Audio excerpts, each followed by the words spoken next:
আর কিছু মানুষ প্রতারণার শিকার হচ্ছেন। এই শেষের 16 একটা নাম্বার আছে, এটা এক হিন্দুর নাম্বার, নয়ন দাস। এই শয়তান কিছু মুসলমান মিডিয়ার সাথে হাত করে আমার ছবি পেছনে লাগিয়ে কম্পিউটারের মাধ্যমে ওরা মানুষের কাছে টাকা নিচ্ছে যে হুজুর ডেট দিচ্ছে, অথচ আমার ডেট খালি নেই, সারা দেশ জানে। এই কিছু মানুষ অজ্ঞ আবেগে টাকা দিচ্ছে, 10,000 5,000 করে দিয়ে ধরা খাচ্ছে। পোস্টার ছাপিয়ে বলছে আমাদের পোস্টার হয়ে গেছে, আপনি আসেন। আসবো মানে আমার ওই দিন মাহফিল চট্টগ্রাম, আর আপনি দিয়েছেন সিলেটে, আমি যাবো কি করে? আর আপনার মাহফিল আমি জানিই না। এই জন্য আমি আবার আহ্বান করছি, এই 16 নাম্বারটা যদি ধরতে পারেন কেউ, ওরে পিটিয়ে মেরে ফেলবেন, এতে যা হয় আমি দেখব। এই শয়তানের কারণে সারা দেশ থেকে মানে মুসিবতের শেষ নেই, মানুষও ধোকা খাচ্ছে। এই যে এতগুলো মানুষ এখন যদি ধোকা খেত, আমারা যদি দাওয়াত না দিতে বলতো 16 নাম্বার প্রতারকের কাছে আর 70, এই দুইটা, এটা রবি নাম্বার, শেষের 16 একটা, শেষের 70 একটা। এরা বিভিন্ন জায়গা থেকে কম্পিউটারে খুব পারদর্শী, বিভিন্ন জায়গায় আমার ছবি এখানে পেছনে লাগিয়ে বলছে মুখ নড়াচ্ছে। এত চালাকের আর এত এত এক্সপার্ট, কত প্রশাসনকে দিলাম যে ভাই ধরে দেন, না কেউ পারছে না। তো এখন আমি কি করব? কালকেও মাহফিলে চট্টগ্রামে ধোকা দিয়েছে মানুষকে, সেখানে বলে 1.5-2 লাখ মানুষ বলছে হুজুর দাওয়াত নিয়ে আসে না, অথচ আমি জানিই না। ওই 16 নম্বরে ধোকা খেয়েছে, এই ময়মনসিংহ সেদিন ধোকা খেয়েছে, সিরাজগঞ্জ গোল চত্বরে ধোকা খেয়েছে, কিচ্ছু জানি না। এরা আন্দাজে মানুষ জমা করছে, আর নাম শুনলে তো এখানে 1-1.5 লাখ মানুষ হয়ে যায়। এটা বারবার সরাতে পারো না। মিডিয়ার গুলো কি করে এরা, নাকি এরা ওর সাথে জড়িত আছে? না না, এর থাকতে পারে না। না ধরতে পারো না, কি করো কি? গ্রুপ গ্রুপ চালাও, একে গ্রুপকে দেওয়া যায় না যে এই 16 নাম্বারে 70 নাম্বারে কেউ ধোকা খাবেন না। এইগুলো ছড়াতে পারো, রাশমিকার নাম মুখ দিয়ে একবার বের হইলে সেটা ছড়াতে পারো, আর এটা ছড়াতে পারো না।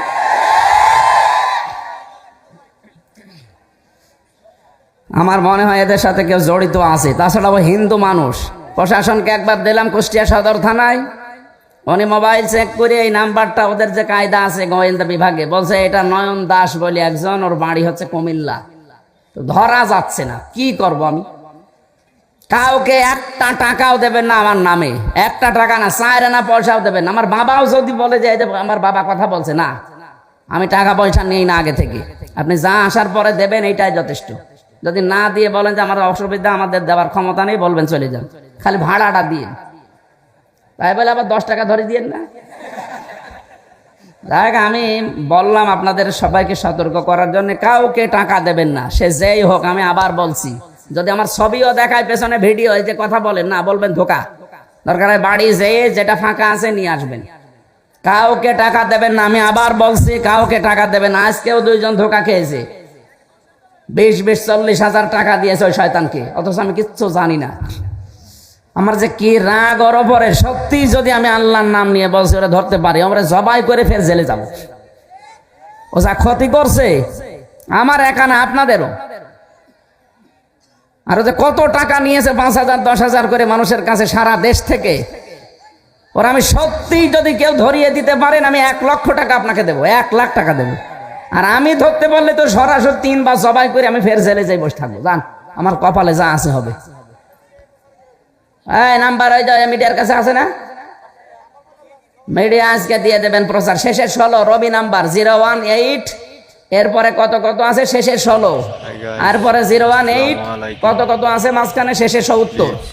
এই 2টা নাম্বারে সারা দেশ থেকে ধোকাবাজি করছে। আমি আল্লাহ রাস্তায় আপনাদেরকে সতর্ক করছি, ভাই আমার আর জ্বালাতন করেন না।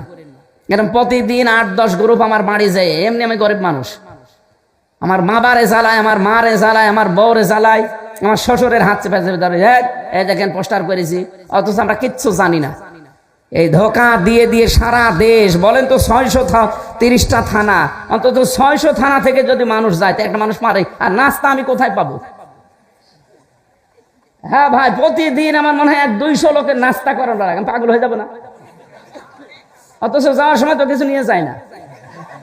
কোথায় আসছে সেই কক্সবাজার থেকে, সে ময়মনসিংহ থেকে কুষ্টিয়ায়, সকালবেলা যেয়ে বসে আছে। আমি কাল যশোর থেকে আসলাম ফজরের আজানের সময়, ফজরের নামাজ পড়ে একটু ঘুমিয়েছি। এই যে ফজরের নামাজ পড় থেকে কলিং বেল টিপা আরম্ভ হয়েছে। কোথায় কে বলে, এসেছে সে চট্টগ্রাম থেকে, কেউ এসেছে ময়মনসিংহ, কেউ পটুয়াখালী, বরিশাল, 200 মানুষ। বললাম নিচে বসান, এবার নাস্তা কাটতে কাটতে আমার মায়ের হাত কেটে গেছে। কত নাস্তা দেওয়া যায়? 200 মানুষকে যদি অন্তত এক মোট করেও নাস্তা দেওয়া যায় কত লাগে বলেন? আর ফল অত পাবো কোথায়? আমি যা টাকা দেন আমার মনে হয় অর্ধেক ফলে চলে যাচ্ছে।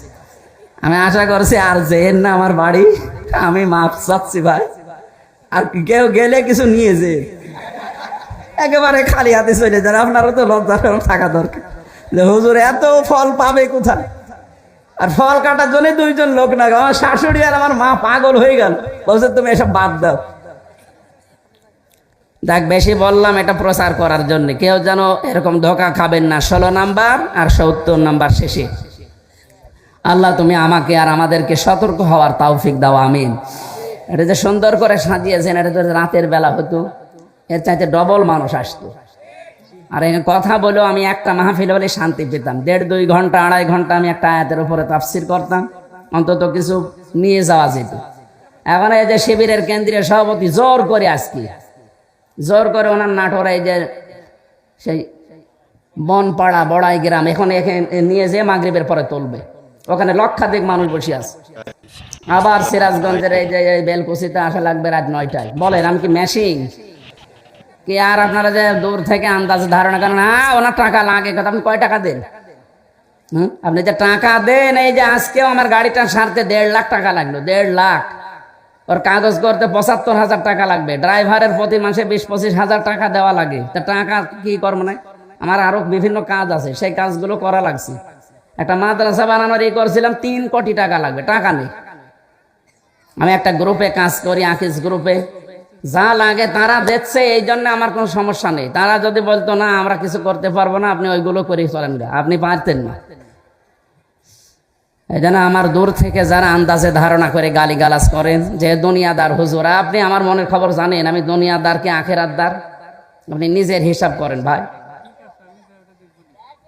আল্লাহ তুমি আমাকে অন্তত এই ষড়যন্ত্র থেকে বাঁচাও। হাফিজুর ভাই বলছিল না যে আসলেও ষড়যন্ত্র চলছে, আর এটা বিভিন্ন রাম আর বামরা বিভিন্ন আলেমের নাম জালেম দিয়ে এদেরকে করাচ্ছে যে এদের পেছনে লাগো। এখন তো আর কেউ নেই কথা বলার মতো, 2-1 যা কথা বলছে এদেরকে যেন কথা বলতে না দেয়। এটা ভারতের একটা চক্রান্ত। আমরা কোরআনে কারিমের 2টা আয়াতের অংশ বিশেষ পড়েছি, তাফসীর করার জন্য আলাদা সময় যদি থাকে কোনো সময় আসবো। আজকে আমরা যতটুকু পারি আয়াতের মূল শিক্ষাগুলো নিয়ে আসর পর্যন্ত। আসরের আজান দেবেন 4টা 10-এ, 15-য় নামাজ পড়বেন। 4টা 10-এ আজান দিয়ে 15-য় নামাজ পড়বেন, অসুবিধা নেই। এখানে নামাজ পড়ে তারপর বাড়ি যাবেন।